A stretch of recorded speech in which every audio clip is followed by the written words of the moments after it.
Hi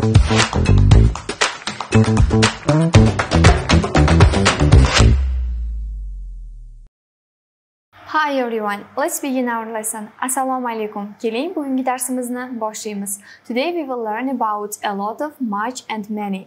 Bugun sizlar bilan a lot of, much, many haqida o'rganib olamiz. Esingizda bo'lsa, biz o'tgan darsimizda nouns, ya'ni otlar haqida gaplashgan edik. Bugun o'rganadigan mavzuyimiz asosan otlarga tegishli bo'lib, biz otlarning oldidan ko'p degan ma'noni hosil qilish uchun quyidagi so'zlardan foydalanishimiz kerak bo'ladi. Ular a lot of, much va many hisoblanadi.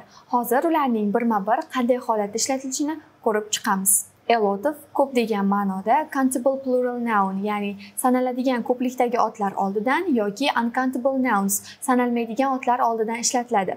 Ya'ni sanaladigan otlar va sanalmaydigan otlarda farqsiz a lot of'ni ishlatishimiz mumkin bo'ladi. Lekin uning gapda ishlatilish o'rni farq qiladi. Ya'ni biz a lot of'ni faqatgina pozitiv, ya'ni darak gaplarda ishlatishimiz kerak bo'ladi.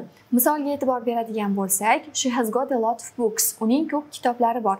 E'tibor bering, gapimiz pozitiv, ya'ni darak gap bo'lganligi uchun biz a lot of so'zidan foydalandik. Va a lot of'dan keyin books, kitoblar so'zi sanaladigan ko'plikdagi ot sifatida ishlatildi.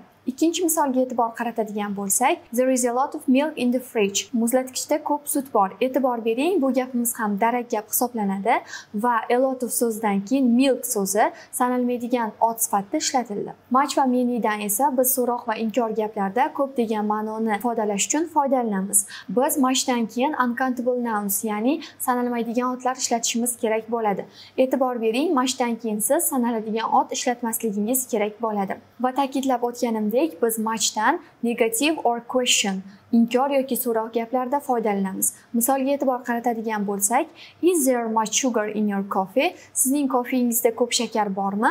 E'tibor bering, biz so'roq gapda much so'zidan ko'p degan ma'noni ifodalash uchun foydalandik va muchdan keyin sugar, shakar so'zi sanalmaydigan ot sifatida ishlatildi. Ikkinchi misolda, there isn't much money, ko'p pul yo'q. E'tibor bering, bu gapimiz negativ, ya'ni inkor bo'lganligi uchun ko'p degan ma'noni chiqazishda biz much so'zidan foydalandik. Many esa aksincha countable plural nouns, sanaladigan ko'plikdagi otlar bilan ishlatiladi. Ya'ni siz gapda manydan keyin sanaladigan ko'plikdagi ot ishlatishingiz kerak bo'ladi. Many ham muchga o'xshab faqatgina inkor va so'roq gaplarda ishlatiladi.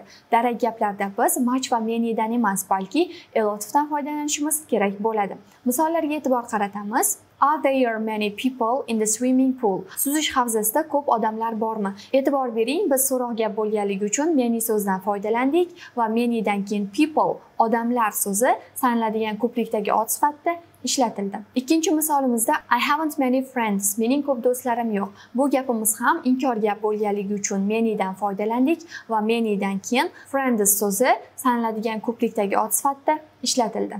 Umumiy qilib aytganda, a lot of, much va manyning ma'nosi bir xil, lekin ishlatilishi har xil bo'ladi. Ya'ni ular ko'p degan ma'noni anglatsa-da, a lot of'ni biz darak gaplarda, much va manyni esa so'roq va inkor gaplarda ishlatishimiz kerak bo'ladi. Yana bir foydali ma'lumot, agar siz qancha yoki nechta deb savol bermoqchi bo'lsangiz, quyidagi holatlardan foydalanasiz. Agar siz sanalmaydigan otlarning miqdorini so'ramoqchi bo'lsangiz, ya'ni qancha deb savol berish uchun how much so'rog'idan foydalanasiz va how much so'zdan keyin biz sanalmaydigan otlar ishlatishimiz kerak bo'ladi. For example, how much honey is there? Qancha asal bor? Biz bu yerda asalning miqdorini so'raganligimiz uchun va asal so'zi sanalmaydigan otga misol bo'lganligi uchun ham how much so'zdan foydalanib so'roq yasadik. Agar siz sanaladigan otlarning nechtaligini so'ramoqchi bo'lsangiz, how many so'zdan foydalanasiz va how manydan keyin o'z-o'zidan ma'lumki biz sanaladigan ko'plikdagi otlarni ishlatishimiz kerak bo'ladi.